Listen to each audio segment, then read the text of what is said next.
and to raise money. It's for the Breed Street Shul folks.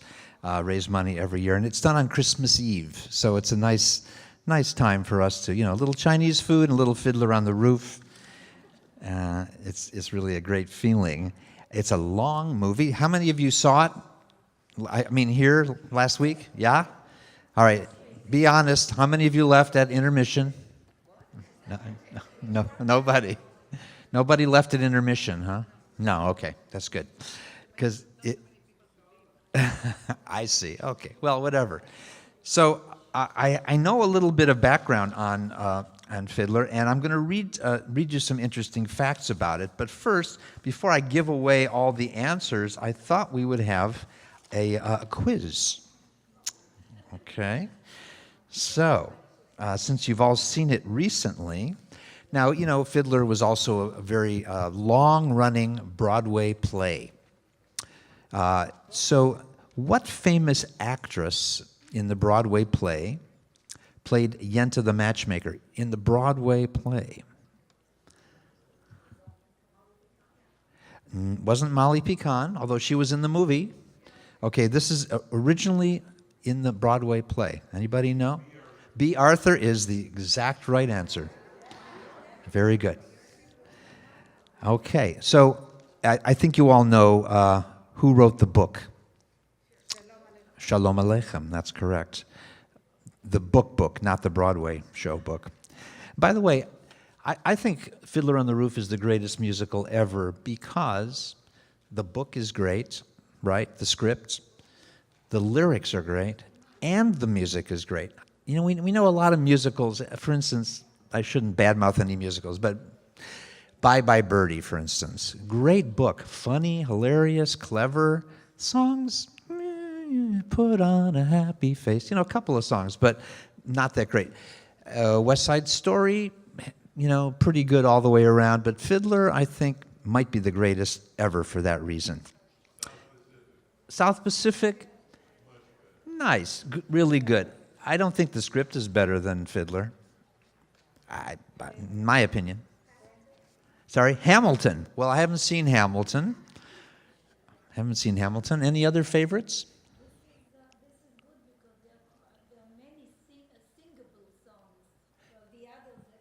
That's right. Try to sing the score from Hamilton. A little difficult, right? It's clever. It's brilliant. Depends on how old you are. That's right. How good your dental work is, I think, too. Okay. So what famous entertainer played the oldest daughter, Tzeitel, during the first run of the Broadway play? Pretty famous person. She played Tzeitel in the Broadway play. Not known for Broadway, though. When the play opened.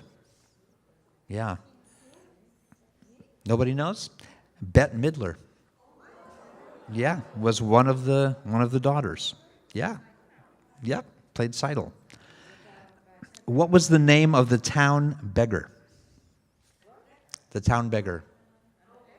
He has a name. Anybody know? Nachum. Yeah.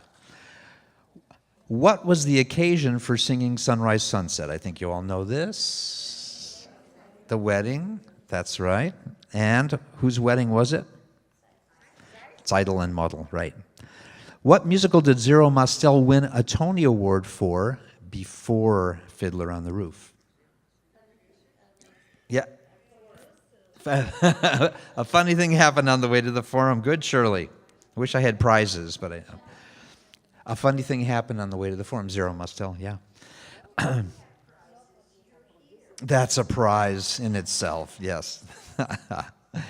The 1971 movie version of Fiddler on the Roof was the third largest grossing film of the years 71-72 at $80.5 million, but it was topped by two other films. What were those films that came out at the same time as Fiddler? Anybody know? Think 71-72, think about it. I'll give you a hint. Right, Godfather. And the other one has a song too, but I can't remember it. Poseidon Adventure was the other one. Who remembers the song from that? I think it was Helen Reddy sang the theme song, remember? There's got to be a morning after. Very good. Fiddler on the Roof was the longest-running musical of all time until it was surpassed in the early 1970s by what musical? Hello, Dolly? It was, Grease. Yeah, which makes me very sad. Yeah, it really does. Zero Mostel in 1965 won the Tony for Best Actor in Fiddler. What legendary entertainer was also nominated in the category that year for Golden Boy? Remember Golden Boy? He was a trumpet player. He was a heroin addict. Sammy Davis Jr. Yeah, Sammy Davis Jr. In 1972, Fiddler was nominated for 8 Academy Awards. It won 3. Best Song Score Adaptation, which was by, anybody remember who did the score? John Williams. Amazing, right? Best Cinematography was Oswald Morris, and Best Sound. Which film swept the major categories that year, beating out Fiddler for Best Director? Best Director. It doesn't say who, and Best Picture. No, French Connection. Yeah, interesting. By the way, do you remember who produced the film? The Mirisch Company, right? So the Mirisch Company was 2 brothers.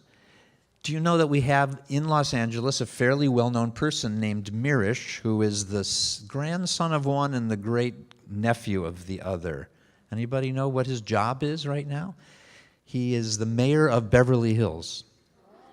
Yeah, he came to our Christmas Eve evening of Fiddler and spoke. It was very interesting. Okay, that's the first part of the quiz. Now we get to the hard stuff. What was the title of the book originally? Title of the book published in 1894 by Shalom Aleichem. Anybody know? Tevye and His Daughters. Yes, there was a second name for it, Tevye the Milkman and Other Stories. And of course, it was written in Yiddish. That's right. That's right. Winner of the Tony Awards, who directed and choreographed the original Broadway musical? Anybody? Jerome Robbins. Yeah, Jerome Robbins. Jerome Robbins, there's a story about Jerome Robbins and Zero Mostel in that back in the McCarthy days, Jerome Robbins actually named Zero Mostel. And when, and so when they were both going to be working on Fiddler together, the producers said, is this going to be okay? And Zero said, yeah, no, don't worry about it. And so Jerome Robbins walked into the room, and Mostel walked up to him, grabbed him around the neck. Yeah, and like held him up or something in the air, and then put him down and said, okay, let's go on. Fiddler, let's see, I read that one to you. Oh, what was Laser Wolf's profession? Butcher. That's too easy. Okay, I think we've got all these. So now, let's see. Oh, where was the stage version of the Bottle Dance conceived and choreographed? Anybody know? This is an interesting story. You probably don't know. It's pretty obscure. They were doing an out-of-town tryout, and it was in a Detroit hotel room when Tommy Abbott was the choreographer at the time doing the out-of-town shows, and he was the out-of-town choreographer, and that's where they came up with the idea. How did Robbins research the wedding sequence? Another obscure question. He hired an advisor on Orthodox dances who smuggled him into an Orthodox wedding in Brooklyn. He loved the virile ferocity of the dances, he said. So, let me read to you a little more about Fiddler. The film version, based on the Broadway musical with Jerry Bach, lyrics by Sheldon Harnick, book by Joseph Stein, based on the short story Tevye and His Daughter, or Tevye the Milkman, and Other Stories by Shalom Aleichem. The original Broadway production opened September 22nd, 1964. Did anybody see the original production? You did. Wonderful. You did, in New York. I saw Zero Mostel do it many years later at a little place called Music Carnival. Surely you remember Music Carnival. We're both from Northern Ohio. And it probably sat about 1,200 people maybe. It was a tent. And you could tell that Mastel had done this show more times than he really wanted to, because the script was nowhere to be found. Whenever he opened his mouth, it was something not in the script. Ad-libbing constantly. And at one point, he actually went out into the audience and started sitting on people's laps, goofing around. And the poor cast, many of whom he probably picked up in Cleveland, could not deal with him at all. And they just kind of stood around and shrugged their shoulders while he ad-libbed. Yes, David?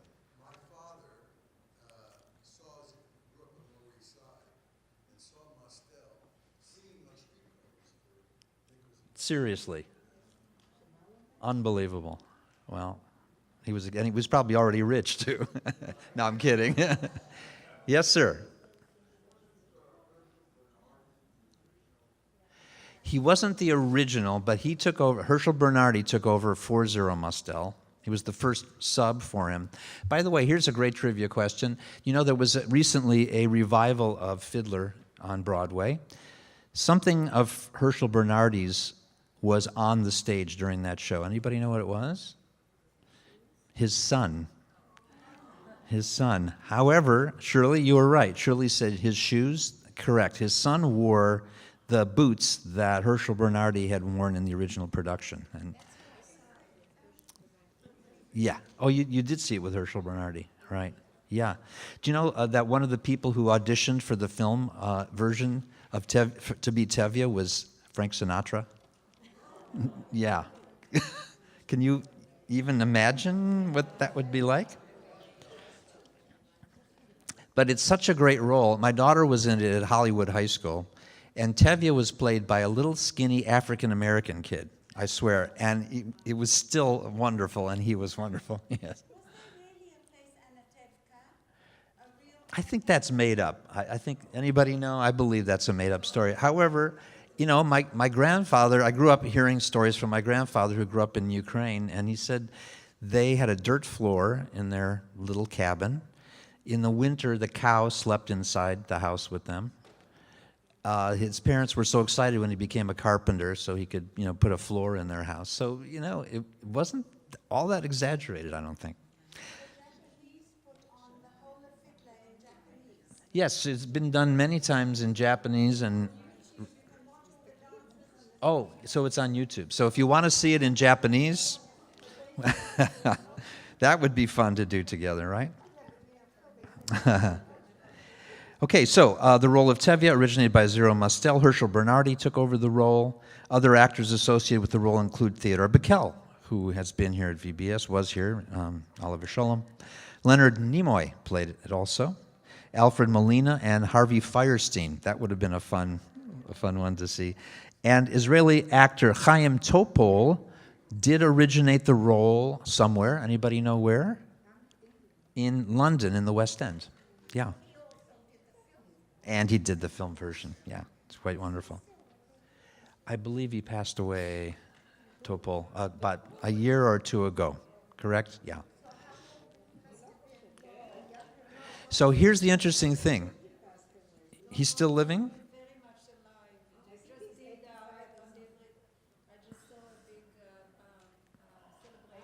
Really? It was current. I'm sorry. I thought I had heard that. He was, believe it or not, I think 34 years old when he did the film of Fiddler on the Roof. Hard to believe he was that young. He really played it. And so that was a role he could play for the rest of his life. The 1971 film produced by Norman Jewison. What's an interesting fact about Norman Jewison? Not Jewish. He was raised in a Protestant family. He told Robert Osborne in a TCM interview that as a child, he was routinely teased by schoolmates because they assumed he was Jewish. Film nominated for 8 Academy Awards: Best Picture, Best Director, Best Actor, Best Supporting Actor, Leonard Frey as Model the Tailor. It won 3 awards. And by the way, Leonard Frey was also in the Broadway show, but not in that role. He played the rabbi's son on Broadway. This is not the first version of the Shalom Aleichem story. Maurice Schwartz directed and starred in the 1939 Yiddish language version. The film was the first non-English film to have been deemed culturally significant by the United States Library of Congress and selected for preservation. The 1971 film version followed the stage play very closely. Other than the controversial casting of Chaim Topol instead of Zero Mostel, I know I was upset at the time that it wasn't Zero Mostel, but once I saw him live, I thought, you know, he's difficult, so that could be why they chose Topol. And he was much older, too. The most notable casting to note in the film is the Yiddish stage and screen star, somebody mentioned before, Molly Picon, right? She played the role of Yenta, of course. Also of note is Paul Michael Glazer as Perchik. We all know him from Starsky and Hutch.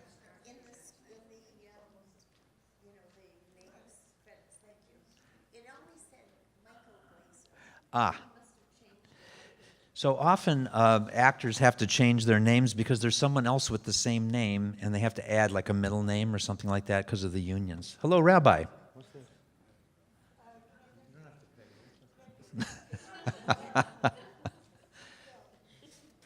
Slush money, yes.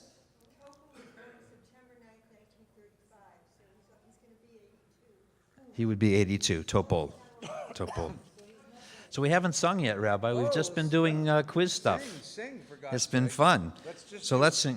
Do one or two songs and then we'll Okay, start. Esther, Esther has volunteered to sit at the piano if you'd like. Well, if they can sing them, let's play them. What'd you have in mind? So what makes the score of Fiddler on the Roof sound Jewish? Why does it sound Jewish? It does, right? What is it about that makes it sound Jewish? What do you think, Esther? Yeah, why?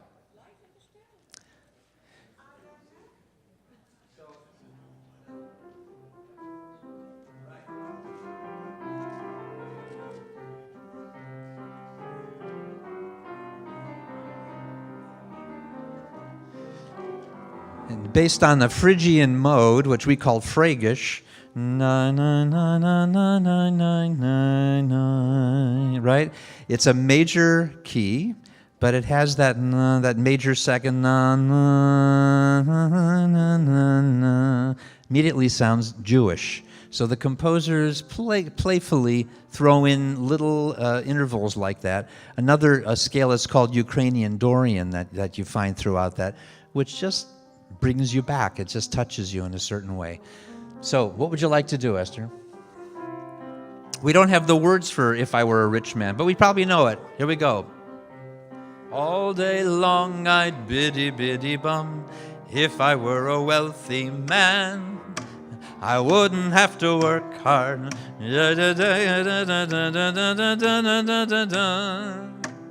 If I were the bitty little man, I'd hold eyes.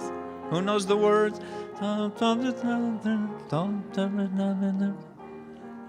You know the words.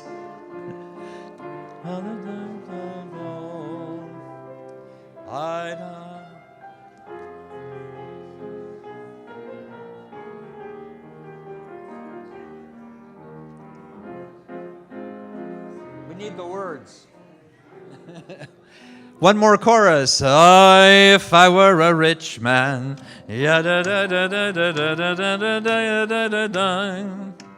All day long I'd biddy bum. If I were a wealthy man, I wouldn't have to work hard.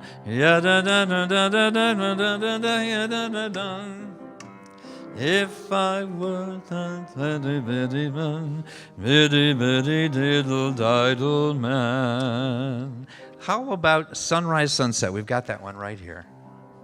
I'm sorry, Shabbat prayer. May the Lord protect, defend you.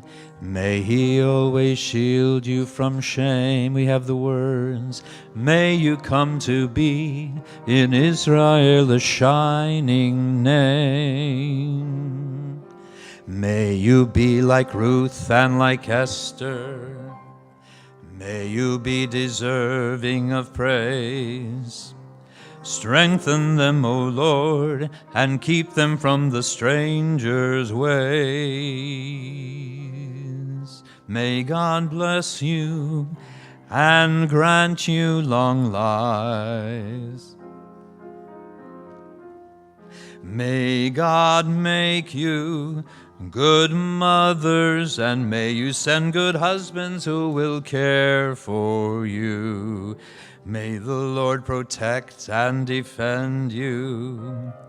May the Lord preserve you from pain. Favor them, O Lord, with happiness and peace, and hear our Sabbath prayer. Amen.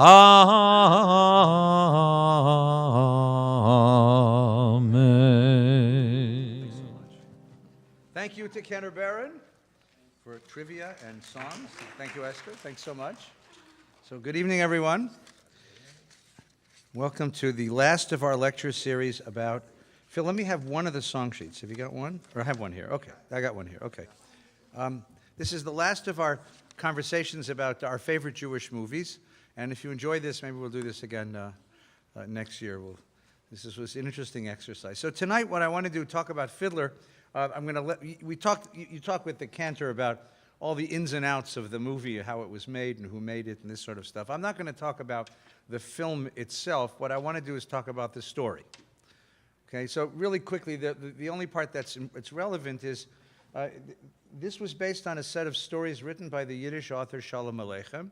Shalom Aleichem was the most famous and favorite author of the early 20th century, late 19th, early 20th century in Eastern Europe. Although he died in the Bronx, came to America and died here.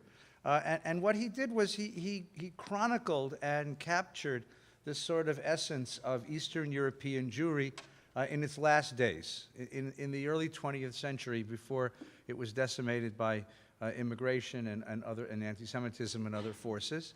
And in the story, it's Tevye the milkman, who has, I think it's is it 5 daughters or 7 daughters? He says 7, you said 5.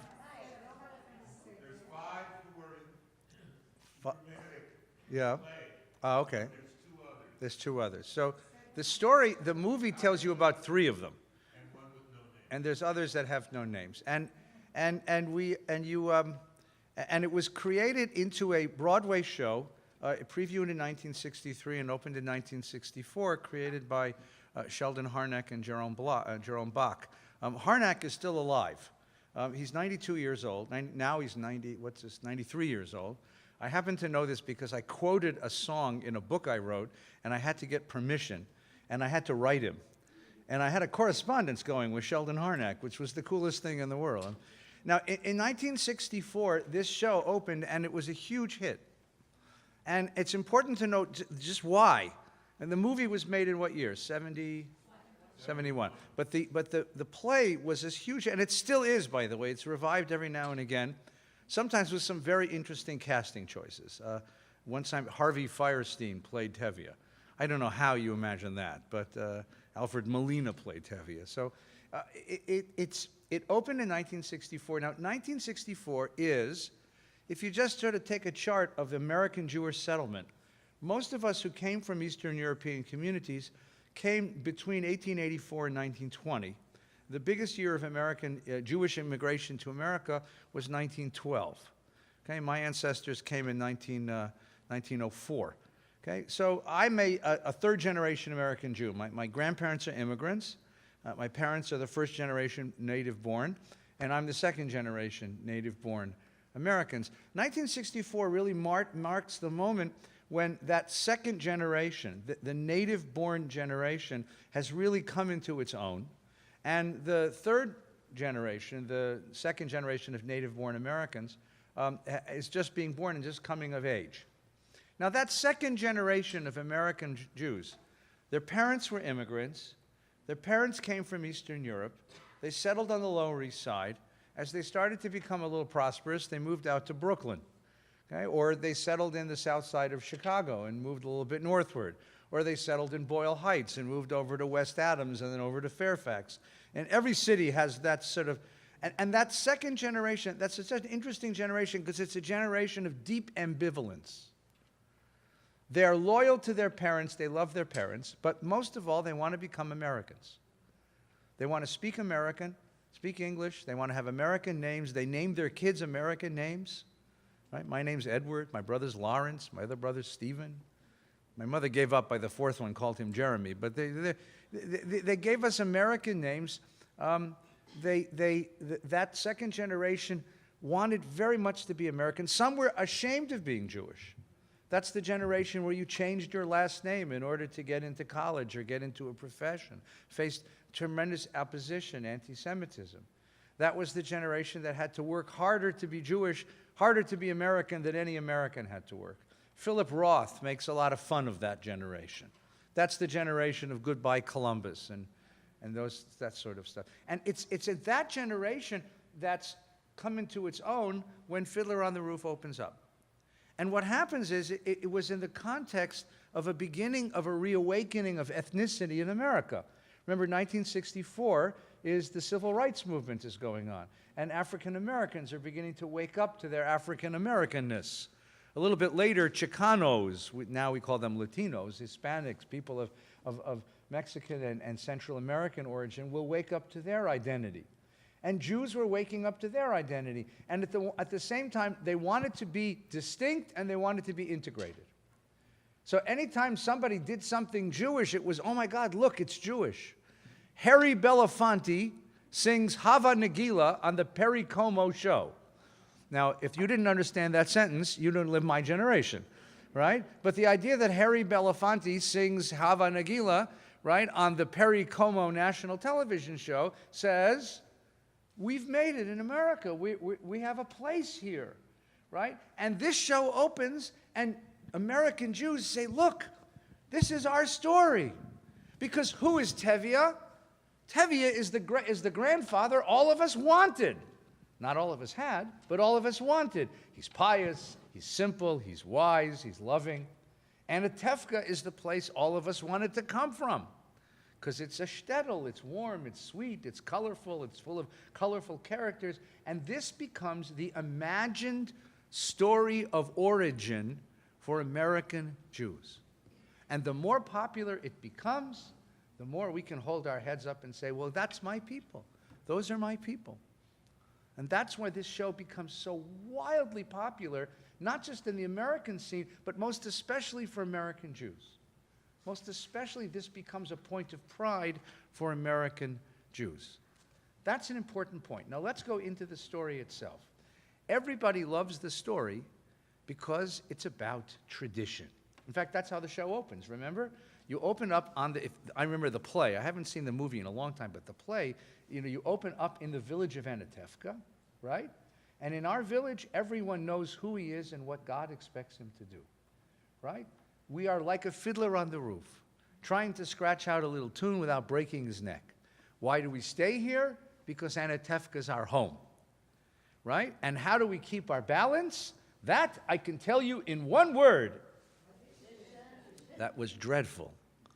Just dreadful. You sang for the cantor. Take the song sheet. It's right here, right? Let me try that again. You don't have to play. It's okay. That I can tell you in one word. Tradition. Right? Because of our traditions, everyone knows who he is and what God expects of him. But we have traditions for everything. How we eat, how we sleep, even how we wear clothes. We wear a little tallis under our clothes. Ask me why I have this tradition. The answer is, I don't know. It's a tradition. Right? It's a tradition. Everyone has a place in the world. And if you look at the song is great. So let's just quickly sing through the song because I want you to hear what the words are, right? So the cast assembles on the stage and they sing, tradition, tradition, dum-ta-rum-tum-tum-ta-rum-tum-tum, tradition, tradition, tradition, dum-ta-rum-tum-tum-ta-rum-tum-tum-tum-tum. Now, I know all the gentlemen in the room. You're going to play Tevye with me. Ready? Who day and night must scramble for a living, feed a wife and children, say his daily prayers, and who has the right, as master of the house, to have the final word at home. The papa, tradition, the papa, tradition. Bum, bum, bum, bum. Now the ladies, I need all the ladies, ready? Who must know the way to make a proper home, a quiet home, a kosher home? Who must raise the family and run the home so Papa's free to read the holy books? The mama, tradition. The mama, tradition. Bum, bum, bum, bum. Sons, men. At 3 I started Hebrew school. At 10 I learned a trade. I hear they've picked a bride for me. I hope she's pretty. The son, tradition. The son, tradition. Bum, bum, bum, bum. Ladies, and who does mama teach to mend and tend and fix? Preparing me to marry whoever Papa picks. The daughter, tradition. The daughter, tradition. Bum, bum, bum, bum. Now, we won't sing the round because that's too complicated. What are you given a picture of? This is a very unique picture, and it's a well-drawn picture of what we call a pre-modern society. In pre-modern societies, and not just Jewish societies, but all around the world, you have a cultural situation in which human beings submit themselves to the authority of a tradition. Every life decision is made for you. Your life script is written before you were born. Everything about you is determined before you are born. And in this case, it's sacralized. It's handed down from God. So the idea here is not to be authentically yourself, but rather to fulfill carefully and obediently the role that's set for you by tradition, by the community, by your parents, and by the rabbi, who represents God. All of your life decisions are made for you. If you're a man, you would grow up, you'd go to Hebrew school at 3, at 10, they would put you out to apprenticeship, right? So you'd go and work for the baker. That was a good apprenticeship, by the way, because it was warm in the bakery and there was always something to eat, right? Or you would go to the carpenter, you'd go to the leather worker, you would go to, if you're a woman, you were going to be a wife and a homemaker no matter what your attitudes and your aptitudes were. Your life story was determined for you. Put it in a fancy way, there was no sense of self, or whatever sense of self existed was heavily embedded into tradition. I do what is asked of me. The truth is, by the way, sociologically, this is true, that our ancestors were born, lived their entire lives, and died in a circle no bigger than 100 miles. No bigger than 100, and that's just not geographic, that's cultural as well. They were hemmed in by that society. They lived in that circle. And what was the ideology? I do what God expects of me until God's ready to redeem me. This is how life is organized. This is how life is organized, including the most intimate of decisions. And that's really the dynamic of the play is, the dramatic dynamic of the play, is that even the most intimate decision, who I'm going to marry, is made for me by my parents and the community with the help of the matchmaker. Now, what made you marriageable in that culture? There are 3 things that made a woman marriageable. Number 1, if she was related to a great rabbi. If you're related to a great rabbi, you have great status. Ladies and gentlemen, I still have a son who's unmarried, and I'm willing to begin the bidding, okay? Number 2, if you have money. Every young woman is ravishing, but a girl with 100,000 shares of Microsoft is absolutely out of this world. And number 3, if she was physically pretty, if she was pretty. Now, Tevye has 7 or 5 daughters, a bunch of daughters. They have none of these things. They're not related to anybody. They have no money. He's a starving, poor milkman. And they were, nice girls with nice personalities, right? And the problem here is that the oldest girl, Tzeitel, is overripe. She's 19 years old and unmarried. Girls got married at 16 and 17, and boys got married at 18, 19, and around there, right? And began their lives together. So poor Tzeitel is unmarried, but the good news is, as the play begins, that the matchmaker comes into their homestead, and the matchmaker, ironically, is named Yenta. Now that's very funny, actually, because Yenta in Yiddish means a gossip, someone who spreads rumors about people, and who knows more gossip than the matchmaker, right? And so Yenta, the matchmaker, comes in, and she has wonderful news for Goldie and Tevye. She has found a match for Tzeitel. Who is Tzeitel going to marry? The butcher, Laser Wolf. Now, the butcher, Laser Wolf, is Tevye's age. He's a contemporary of her Tzeitel's father. He's crude, he's gross, he's an alcoholic, he's violent, he hurts people, he hurts his wife, he's a widower. He's a lovely man. The only virtue of marrying the butcher is you won't starve. Right, the butcher always has money, and you won't starve. So Tevye is so happy, he goes off to the local tavern and ties one on with the local peasantry, to life, l'chaim, l'chaim to life. And as he's coming back to the homestead, Tzeitel meets him at the gate and says to him, Papa, thank you for arranging the match for me. Thank you for arranging the marriage, but I'm not going to marry the butcher, Laser Wolf. And now Tevye is suddenly stone cold sober, and he says, oh yeah? And she says, yes, I've been promised to somebody else. You were pledged. I pledged to somebody else. And he said, and who did the pledging? We did ourselves. Oh, you did it yourselves. And who are you going to marry? And it's going to be the tailor, Muttel Kemzoil. Muttel Kemzoil is a skinny, unaccomplished, starving, not too terribly talented tailor who was an orphan that Tevye took into his home to raise. And so Tzeitel and Tevye grew up together almost like brother and sister. And when they became of age, they fell in love and promised to marry each other. And Tevye turns to Tzeitel and says, why on earth would you give up a match with the rich butcher, Laser Wolf, to marry a poor, skinny, unaccomplished, starving tailor? And she turns to him and says, because Papa, I love him. To which Tevye responds with the words of the great sage Tina Turner, what's love got to do with it? You don't marry for love. You marry out of a sense of obligation, responsibility. You marry out of obedience to tradition. If you love each other, it's something that comes much later, after you've lived together for a long time. What's love got to do with it? And she turns to him and says, Papa, it's a new world. And that is the beginning of a new world. The interesting part about Tevye and Fiddler on the Roof is we all think it's a story about tradition. And for second-generation American Jews who had departed from their traditions and had become assimilated into America, it was a refreshing renewal of their connection with the quote-unquote tradition, how much they loved the forms of the tradition, the artifacts of that tradition. But in fact, if you watch the play or the movie, it's not about tradition.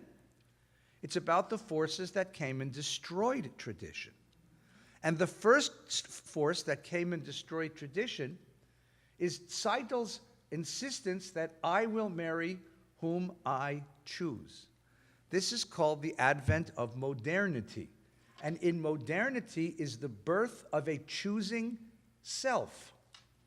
In the old country, if your father was a baker, you'd be a baker. If your father was a butcher, you'd be a butcher. If your father drove a cart, you drove a cart, unless you were a woman, in which case you were going to be a wife and a mother. But in modernity, you choose. You choose your vocation. So in modernity, if your father's a baker, you can become a lawyer. If your father's a butcher, you can become a doctor. If your father's a doctor, you can become a poet, an actor, But because you choose, and if you're a woman, you can do whatever you want. The notion of choice, of free choice, of choosing my own self, choosing my own destiny, moral autonomy, choosing my own destiny. And what's wonderful, of course, is this play opens in New York City. Because if modernity is about choice, America is the world capital of that kind of modernity. Because in America, when we talk about what we're educating children to be, we educate children to be independent. This country begins with a declaration of independence and telling a kid to stand on his own feet, make his own choices. Independence, pulling your own strings, the freedom to be what you choose to be is the American cultural ideal. Think about how many of our cultural icons are loners Loners, right? The entrepreneur, the cowboy, the pioneer, the explorer, right? The Lone Ranger, Batman. Well, Batman has a buddy. Superman, right? Right? The Han Solo, Kobe Bryant. These are all people who are out there doing it on their own. They're creating themselves. They're not letting anybody tell them what to do. I mean, the classic kind of either cowboy movie or cop movie is the one who says, I'm going to do it like Dirty Harry. I'm not going to let the strictures of profession bind me. I'm going to do it my way. Steve Jobs, right? We even have a song, an anthem, sung by Frank Sinatra, My Way. I did it my way. That's a classic American expression of this notion of free choice, right? Seidel is the example. Seidel is the first, and it's wonderful because of Seidel, what the play or the story does is it uses romantic love as the symbol of this bursting out of the choosing self. Because romantic love, after all, is based on emotions. Suddenly your emotions count, your feelings count. That never counted before. Now, suddenly, how you feel about stuff really matters. Look, I'll give you one more funny, and then I'll take your question. When I first moved back to LA, I lived in Texas for some years, and in 1990, we moved back to LA, and I was driving down Santa Monica Boulevard, and there was a huge billboard. There's now one just across the street for a Beverly Hills plastic surgeon. They relocated it literally across the street, and that billboard is right across the street. And there was a lady, Kanai right? And it said $2,500 each. Now, I wasn't sure if it was $25 for the whole schmear, or you get, I mean, can you get one and then make a down payment on the other? And I have nothing against cosmetic surgery. I'm not putting it down. But I want you to see for a moment that cosmetic surgery, not reconstructive, that's different. Because cosmetic surgery is itself an expression, in some ways an extreme expression, of this same notion of, I will be the person I choose to be. You are not fated to live with the body you were born into.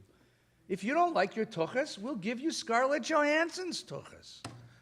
If you don't like we'll give you bigger, smaller, rounder, whatever you want. Right? You all remember this, because I told this to another group and they didn't know what I was talking about. The first great national television commercial, Clairol hair coloring. And I'll prove it. It hasn't been on the air in 50 years, but you all know it. If I have only one life, let me live it as a blonde, because blondes have more fun. See, good God. Do you realize how much cognitive space is taken up with crap like that? If I have only one life left. Clairol hair coloring was the first home hair coloring product.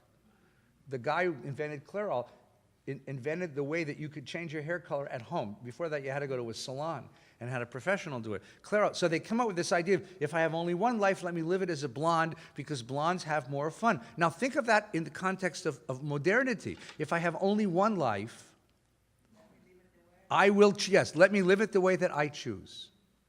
I don't have to live my parents' choices.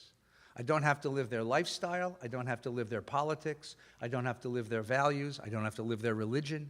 I don't have to do the profession they picked out for me. I can be the person I make myself into. Seidel represents the birth of the choosing self, moral autonomy, which is the beginning of modernity. Yes, please. And I was going to ask whether you think maybe subjectively, whether subconsciously this provided validation for the decisions that this generation was making. Which generation? You're talking about the gosh, second yes. generation. So the play actually, in a sense, Oh, said, yes. hey, it's okay. You can look at it either way. Of course, subconsciously, things can be contradictory, right? So on the one hand, it justified the decisions of second-generation American Jews to live very different lives than their parents. On the other hand, they didn't really pay much attention to that part. What they were kvelling about was, oi, tradition and a tefka, right? Everybody went around going, oi, for a week, right? So yes, you're right. It justified their own decisions to break away from the lives of their parents because, look, what it said was, as much as we might admire Anatevka and the shtetl, and we have all of this nostalgia for that world, it was a very binding world. It restricted your choices. It restricted your freedom. People ran away. Why did our ancestors run away from the shtetl? It wasn't just that they ran away because of the anti-Semitism. That happened too. They ran away because there was no room to breathe. There was no room to be who you chose to be. The shtetl held you in. Well, that's another piece of it. But it was a stifling world. It was a culturally stifling world. So Seitel represents the first element of modernity, which erodes tradition. And just to take you to the end of the sermon, today we live with Seitel's grandchildren and great-grandchildren. And the question is, how do you create a religious community out of independent choosing selves? First of all, what do you do with an entire religious tradition that's phrased in terms of mitzvah? Mitzvah means commandment. But according to Seitel's ideology, you can't command me. Whatever's right and good for me, I choose. You can offer the choice to me, but you can't command me. So what do you do with a religious tradition that's phrased in terms of mitzvah? Number one. Number two, how do you create a community out of people who define themselves as independent, autonomous, choosing selves? Right? That's a kind of a hard thing to do. Because if I'm independent, everything is about what's good for me. And why would I want to join a community that's going to tell me what to do if it's not what I want to be doing? I mean, for that matter, why would I want to enter into any relationship? And you have an erosion of relationships in general, you see? So it's a very interesting set of questions. Pop. So in the second and third generation, you had a lot of people who didn't know who they were, didn't know what they wanted to do, didn't know how to live. Right. You didn't know where they're going, and you had the concept of therapy. Yes. Yeah, therapy, drugs, Eastern religions, all kinds of it. People looking for truth, right? David. You put into context a family story, which I'm sure there are many here, where my grandfather, my mother's father, came here. He was born around 1890. He came here, I'm not sure, mostly the Russian draft, as I understood. But in any case, he proposed marriage to a woman he was madly in love with who turned him down. Oui. And he was devastated. And then the uncle of my grandmother proposed a kind of business arrangement with my grandfather, that he would marry this woman and then become part of the business. So it just interesting to me is some people, that transition that you're talking about, Right. and somebody caught in the middle. Right. His last name was Mutterpearl. He changed it to Merrill. You know, just that, you think of things when you talk about it, I do as kind of a clean, there's this period of time and there's this period of time. No, it's but no, there's the messy middle. Absolutely. A lot of messy middle. In fact, a great deal of the a great deal of the great immigrant literature and, represents the messy middle. One of the movies that I thought we might show this year, maybe we'll wait till next year, is The Jazz Singer. Now, there's three of them, right? There's one with Al Jolson, one with Danny Thomas, believe it or not, and one with Neil Diamond. And they're all a little different. So one night we'll do all three of them. But if you remember the first one, Al Jolson, so the story is, that he's the jazz singer, but he's the son of the Chazan, and it's Yom Kippur, and he has to make the choice between singing, in the theater and singing in the shul. Well, that's the choice, you see, and he has to make the choice. In America, you have to choose Jewish. You're not born Jewish. You have to choose it. That's Seitel, right? That's Seitel. And the guilt that comes with that, tremendous guilt that comes with that, and guilt becomes part of the great immigrant story, the great generational story, because the first generation casts all this guilt on the second generation for not being real enough, not being authentic or loving or faithful, and then you get all of this kind of stuff. Yeah, please. No, he's not looking this way at all. Yeah. He's just looking on that side. Yeah, and they didn't get divorced because divorce was an anathema. And no one would do that, so they'd rather live and be miserable. Well, she couldn't afford to leave, but even if she wanted to, it was hard. So it was, it was an anathema. It wasn't part of the world. You didn't get divorced. You That was the world. But divorce, in a certain way, is also an expression. And I'm not saying it's a good thing or a bad thing. It's always a bad thing. But it's not always a bad thing. But divorce is itself an expression of choice. To dissolve a marriage means I'm not happy. I don't belong here. That's a tremendous, choice that somebody made. Yes, please. Okay, so what about our ultra-Orthodox people who don't have a choice now? Do they still not have any choice? Well, or that's a how's that wonderful working? example. See, now that's a really interesting case study. So what an ultra-Orthodox person, right, doesn't have to be ultra-Orthodox. There is no external compulsion forcing that person to be ultra-Orthodox. That person has ultimately chosen into the game of ultra-Orthodoxy and could choose out at any time. And by the way, they do. There is a tremendous defection of the children of Orthodoxy and ultra-Orthodoxy out of those communities. But if you have a certain mindset, both a certain personality constitution and a certain set of ideas that identifies the outside world as poisonous, corrupt, ugly, and you say, I want nothing to do with that world, I closet myself, I conceal myself in the bonds of an Orthodox community, and I accept the word of my Rebbe who tells me what to do. And that's a choice that somebody makes. I would identify that as a choice, you see? So it's a choice that brings a whole bunch of subsequent choices, but it's a choice, right? And that's the condition of that. And it's an interesting question of why someone would choose that, why they're more comfortable in that world than in a world where they make a lot of other choices. There's a lot of reasons. I mean, it's sometimes it's very personal, but it's a set of ideas that they have, and it's also a set of personality. I couldn't be ultra-Orthodox if you paid me. I'm just too rebellious.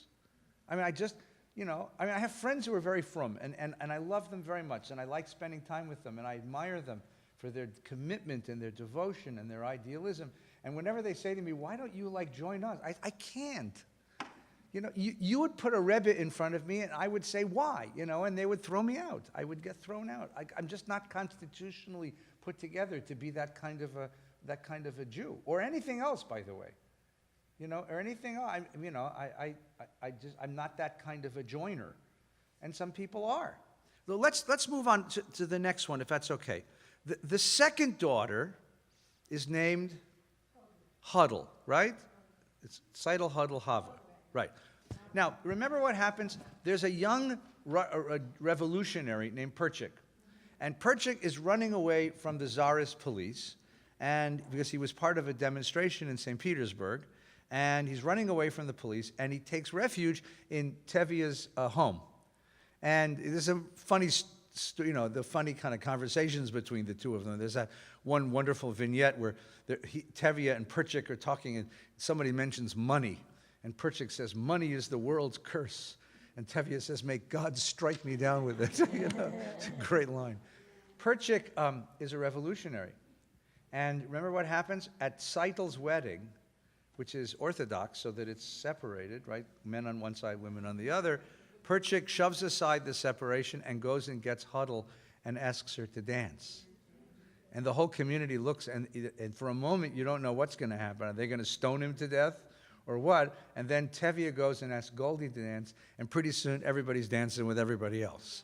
And then at the end of that sort of vignette, what happens is Perchik has to go away to Siberia, and Huddle follows him to Siberia. And there's that tear-jerking scene in the railway station, far from the one I love, from the home I love, where she's going to go and be with him.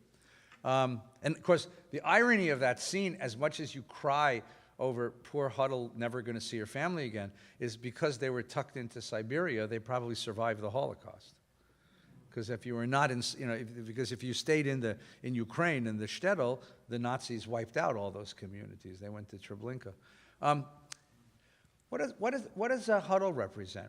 Well, Perchik represents a revolution against a thinking about history. Remember that Jews, and not just Jews, by the way, but Christians, Muslims, all traditional communities of the Middle Ages had a theory of history. And the theory of history was God is the actor in history. History is a script that God has written. And we are just bit players in that script. Our job is not to shape the conditions of our own existence. Our job is to suck it up and live under whatever conditions God puts us under, waiting patiently for God to bring redemption at the end of days. So patiently living pious lives, we wait for the Messiah to come. You know, and every Saturday night when we light the Havdalah candle, we sing Eliyahu HaNavi, Elijah the prophet, Eliyahu HaGiladi, Eliyahu, Eliyahu, Eliyahu HaGiladi, Bimheira b'yameinu, Yahavo Eleinu, Imashiach ben David. Quickly in our time, may Elijah come and bring Messiah, the son of David. Because every Saturday night, Messiah could have come. We're waiting for Mashiach. Right? And if any of you have Chabad friends, they're still waiting for Mashiach and dancing and singing Mashiach, Mashiach, Mashiach, because Mashiach is coming any day now. Any day now. And your job is to live a pious life and wait for Mashiach, because Mashiach, Messiah, will come and will judge the world. Well, at a certain point in the late 19th century, a group of young Jewish revolutionaries started rebelling against that idea. And they said, we will take control of our history. Because to wait for God to redeem us, we will all get smushed. To wait for God to redeem us is a sign of passivity and weakness, impotence. It's a sign of surrender. It's time for us to take control of the conditions of our own existence. And so you have the birth of a whole set of Jewish social movements. All of the universalist movements, the Bund, the socialists, the communists, the Bolsheviks, their idea was save the world for the working people, erase all the class distinctions, and Jews will be free from prejudice. Jews will live as free men in a new Soviet Union. That was the great experiment. Didn't turn out real well. Then there was capitalists. Come to America, invest your money properly, make a few dollars, and you'll become somebody. And the most famous of all of these revolutionary movements is Zionism. Zionism, which said, we will not wait for God to take us from our lands of exile to the land of our the homeland. We will do it ourselves. We will be our own Messiah. We will be our own Messiah, and we will move ourselves to our own homeland. We will build that homeland. We will save the Jewish people, and we will be our own redemption. This was a revolution, a rebellion, a rejection of traditional Jewish thinking. Zionism was a rejection of Jewish thinking. So Orthodox families disowned their Zionist children. And the Zionist children who left home, moved to Palestine to build the land, changed their names from their long Polish names to strong Israeli names. David Groin becomes David Ben-Gurion.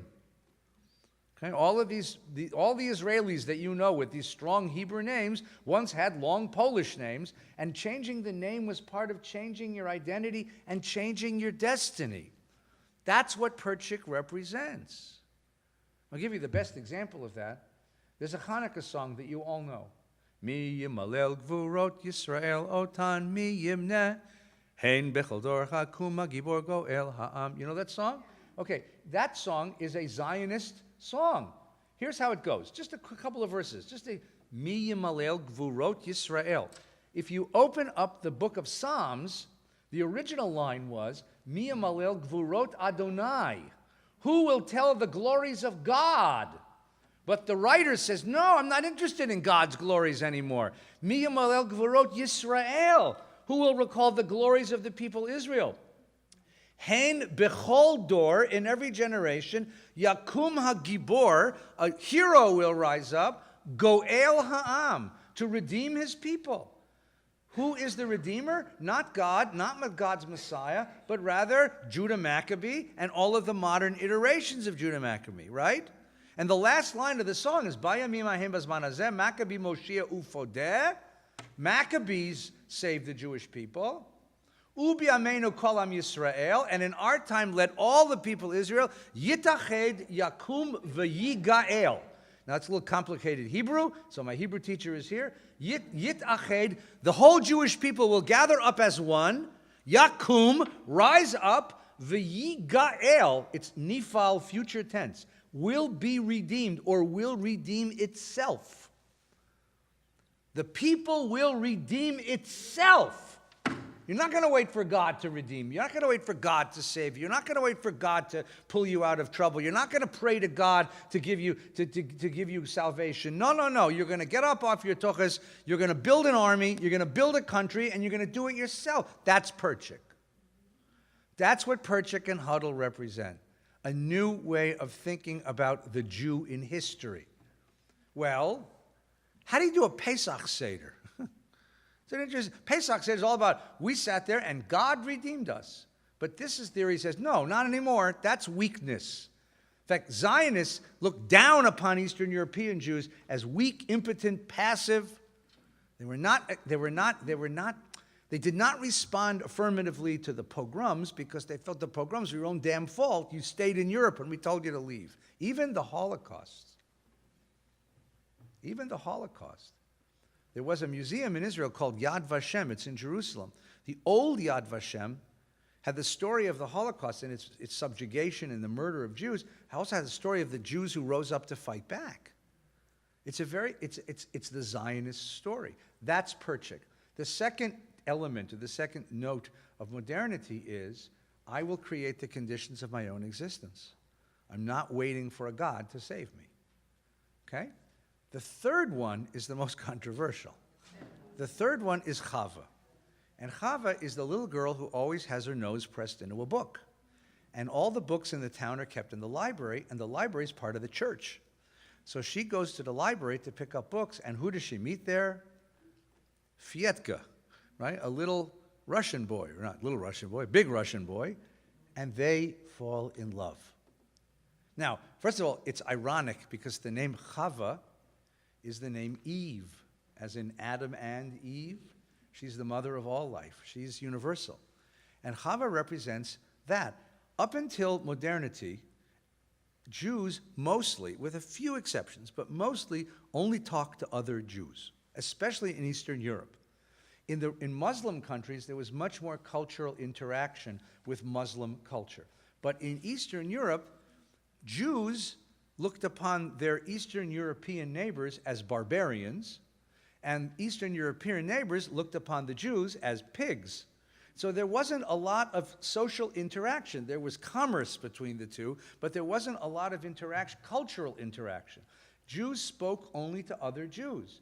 Now, if you're only speaking to other Jews, you can say certain things which you wouldn't say outside. First of all, we developed an exquisite vocabulary expressing an us-them binary. Think about how many juicy words we have for them who we don't really talk to. Okay?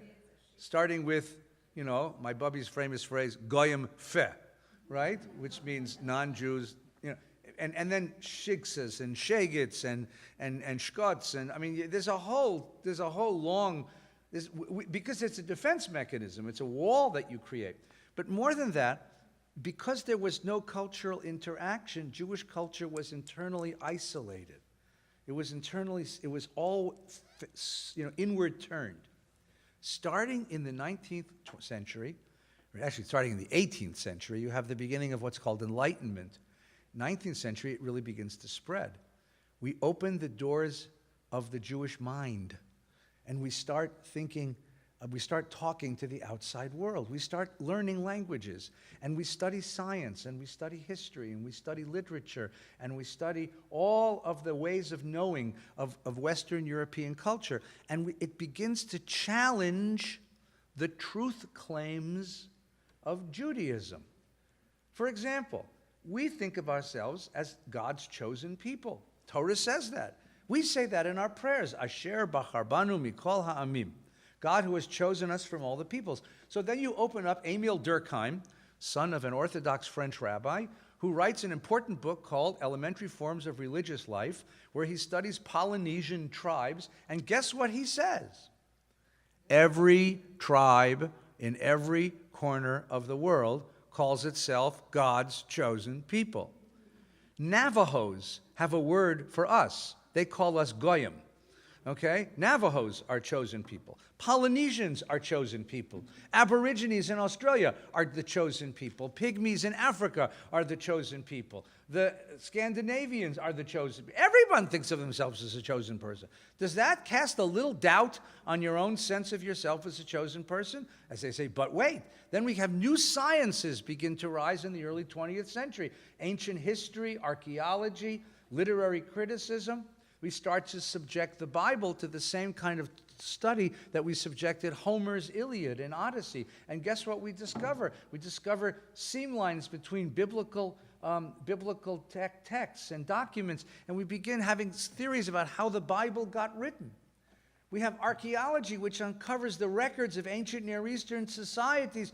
Does it give you pause to know that every ancient Near Eastern culture had a flood story?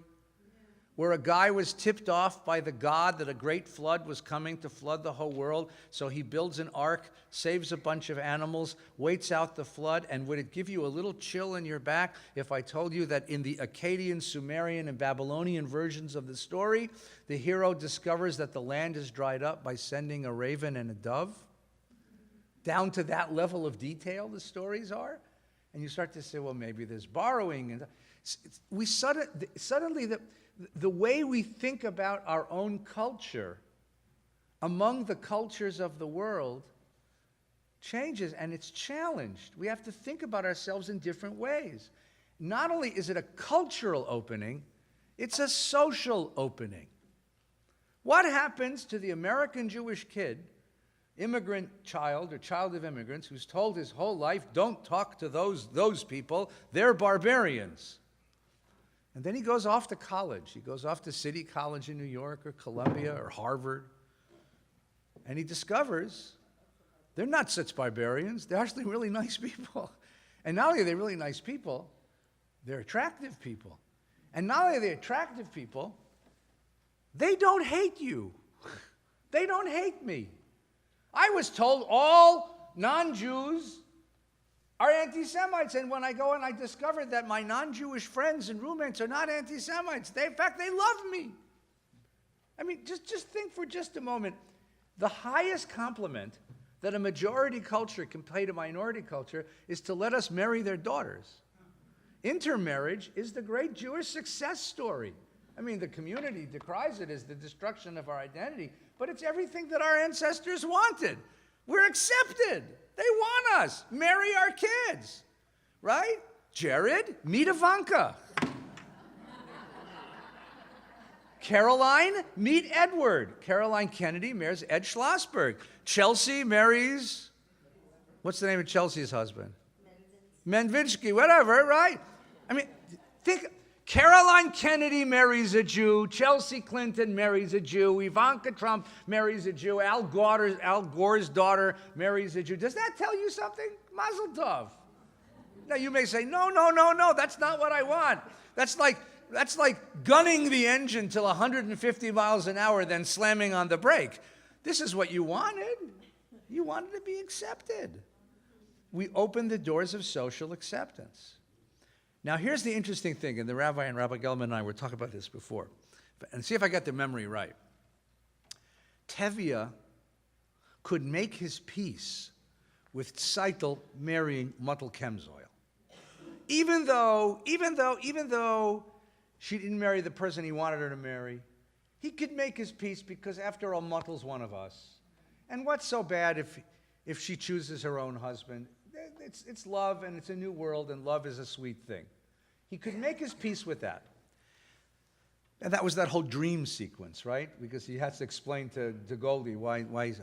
And Tevye could make his peace with Huddle going after Perchik.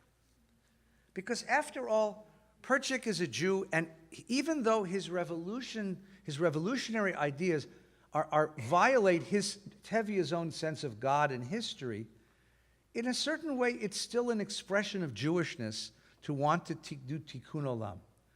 You know, and Bolshevism at its heart was a tikkun olam. You're going to try to fix the world.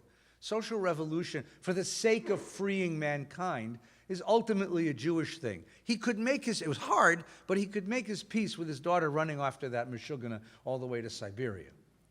The question is, could Tevye make his peace with Chava marrying Fietka? Now, it's a very, see if I get this right. In the play, he says to her, "You're dead to me." And he rejects her. Because he sees that while Seitel could marry Motel, and that he could live with, and Perchik, and Hodel can marry Perchik, to marry out is to violate something at the core of the identity, because the identity is the circle of family and the circle of shared truth.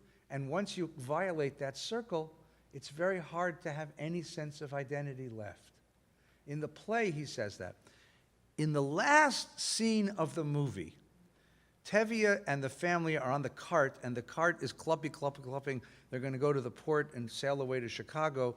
And Fietka and Chava are walking far behind, and he turns around and goes like this, meaning, "Come with us." Is that what I remember?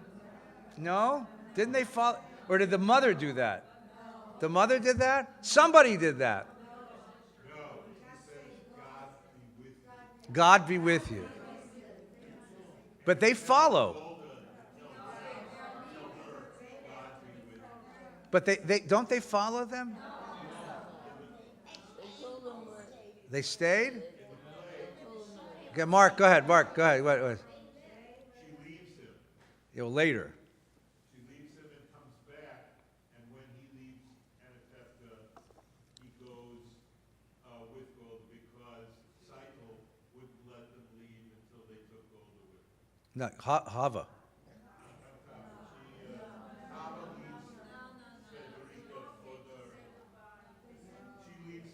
She leaves him?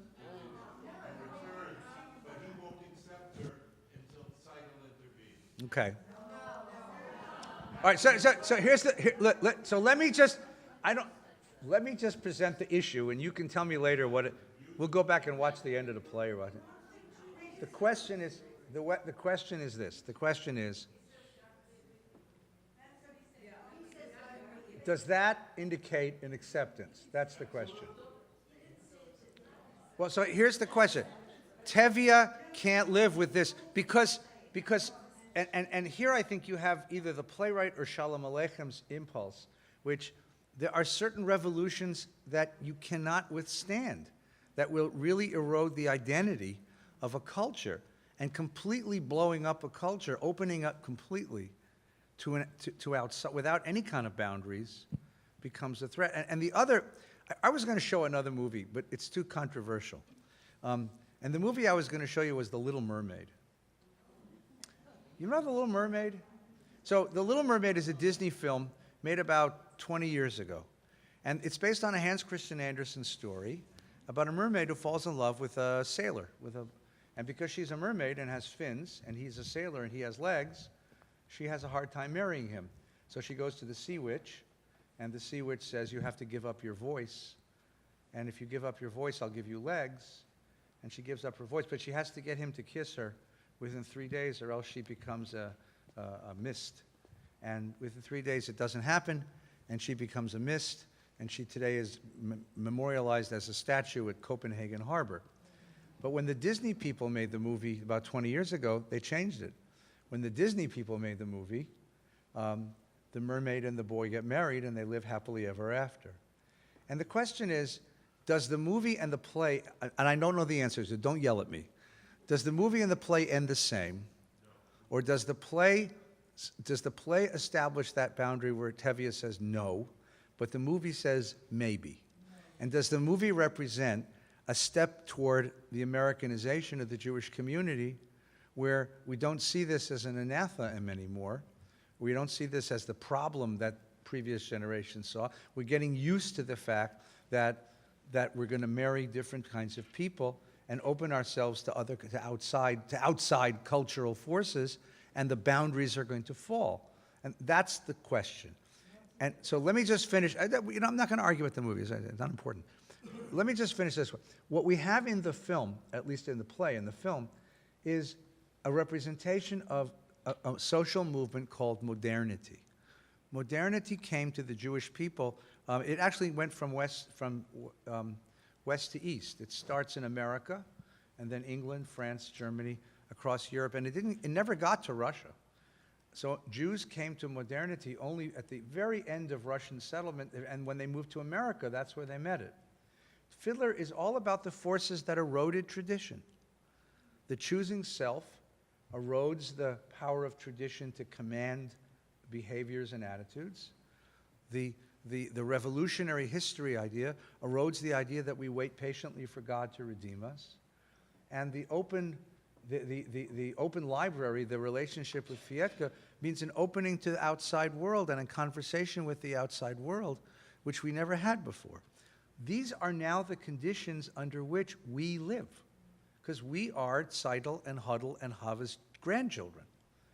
And when I educate kids here in the synagogue, I'm educating their great-great-grandchildren. Now, here's the problem.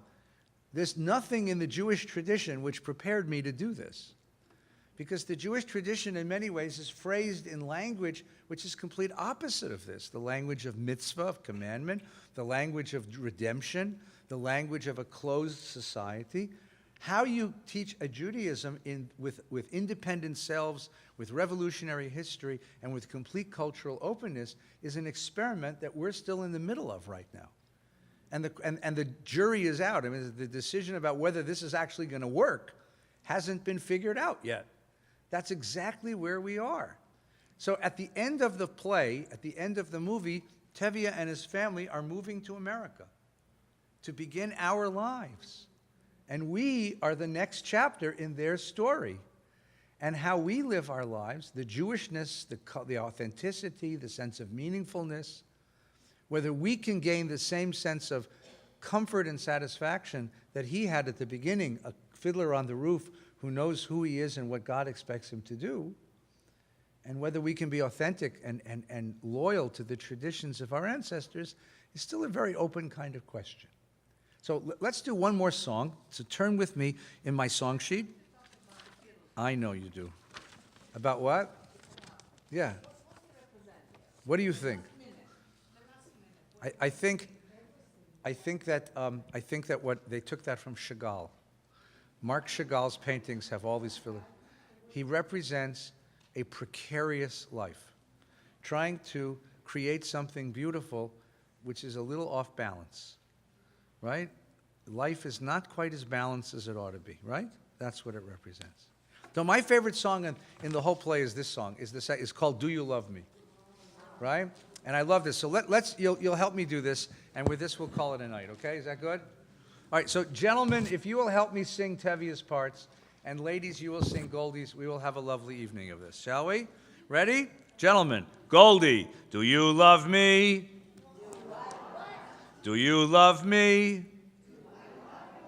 Do I love you? With our daughters getting married and there's trouble in the town, you're upset, you're worn out, go inside, go lie down. Maybe it's indigestion. Goldie, I'm asking you a question. Do you love me? I know. But do you love me? Do I love you? For 25 years I've washed your clothes, cook your meals, clean your house, given you children, milk the cow. After 25 years, why talk about love right now? All right, stop a second. What's going on? This is the end of the play, right? All this stuff has happened, all this upheaval, and at the end of the play, when they have a moment alone together, they turn to each other, and this is the conversation, right? Now, what does it mean? I'm going to suggest to you, he has entered the new world. He has stepped into this world where love matters. She still lives in the old world. She says, why are you talking about love? Right? For 25 years, I've done everything that was expected of me. I've fulfilled my role. I have done my responsibilities. I have done my obligations. I have done what a wife is supposed to do. Why are you asking me if I love you? It doesn't matter. Love isn't part of the deal. Right? Love isn't part of the deal. So he's got to find a way to ask her, but do you have any feelings for me at all? Or has this always been just... Now, that's a very modern question because no traditional Jew would ever ask his wife that question, right? But a modern wants to know, do you have any feelings for me? So now he says, well, let's go back to the beginning. Ready? Goldie, the first time I met you was on our wedding day. I was scared. I was nervous. But my father and my mother said we learned to love each other, so now I'm asking Goldie. Now, usually you didn't just meet your wife on your wedding day. Usually you had 1 or 2 dates before. Dates meant the whole family got together. Chaperone dates. But all right, but my parents said that one day we would love each other. Well, I'm wondering if that day's finally come. Do you love me? I'm your wife. I know. But do you love me? Do I love him? For 25 years I lived with him, fought with him, starved with him. 25 years my bed is his. If that's not love, what is? Then you love me. I suppose I do. And I suppose I love you too. Everybody together. It doesn't change a thing, but even so, after 25 years, it's nice to know. So I'm going to suggest two last things before you leave. Number one, that's a lie. It doesn't change a thing. It changes everything. It absolutely changes everything, especially in the modern world where feelings matter. It changes everything to know that the person you've been with all these years actually feels bonded to you. Actually, their soul bonds with yours. It means the world to know that they love you, right? I think that's very important. And what happens at the end is she gets it. I guess I do love you. I never asked myself that question, but now that you ask, that part of me has woken up, and I guess, otherwise I wouldn't have put myself into you. So, I fought with you and starved with you and worked with you, and I wouldn't have given myself to you that way. I want to suggest one more thing, and you'll laugh at me when I tell you this, but I actually think this is true. I think this song is a metaphor. Think of this song as a love song between the great Jewish tradition, we call Torah, and the modern Jew, right? Or the Jew. And the Jewish tradition says to the Torah, the Torah says to the Jew, do you love me? Right? Do you love me? And the Jew says, what do I love you? I make Shabbos, I keep kosher, I come to shul, I make a contribution, I go to Israel, I vote for Israel, pro-Israel. I do all the things that a Jew's supposed to do. And the Torah says, yeah, but do you have any feelings? I mean, is this based on an inner commitment, or is this just inertia? Right? Can we love each other? If in previous generations, a person's connection to their tradition was automatic, right? If you asked our ancestors, our great-grandparents, why are you a Jew? They would look like you're crazy. Like, what do you mean, why am I? It's like asking someone, why are you a land-based, air-breathing mammal? That's what I am. But the question is, in modernity, what you were born doesn't matter. It's a question of what you choose to be. And what's being asked here is, do you choose this? Is Jewish something you would choose? Is it something that you choose? It's something that you're attached to? Is it something that you on purpose define yourself? That's the great modern question. Do you love me means, would you choose me? Do you choose me? Consciously and with intent and deliberately. And that choice, that's what's being asked, right? And at the end of the song, what you say is, yes, everything is different now. It's a world of free choice. It's a world of pulling our own strings and developing our own redemption. It's a world of openness to many cultures. But I still do love you. I do love you. It doesn't change a thing, but even so, after 2,500 years, it's nice to know. It changes everything, because my commitment to my tradition is very different than the commitment my ancestors had. Their commitment was inertial. It was given to them. The world wouldn't let them be anything but a Jew. Our commitment has to come from within. It has to be our choice to live a Jewish life. And it has to be a choice that's renewed all the time. And the question is, do you make that choice? And the beauty of the song is, at the end you say, yeah, I do. Good. That's all I wanted to know. Right? And I love you too. So have a good night, everyone. Take good care.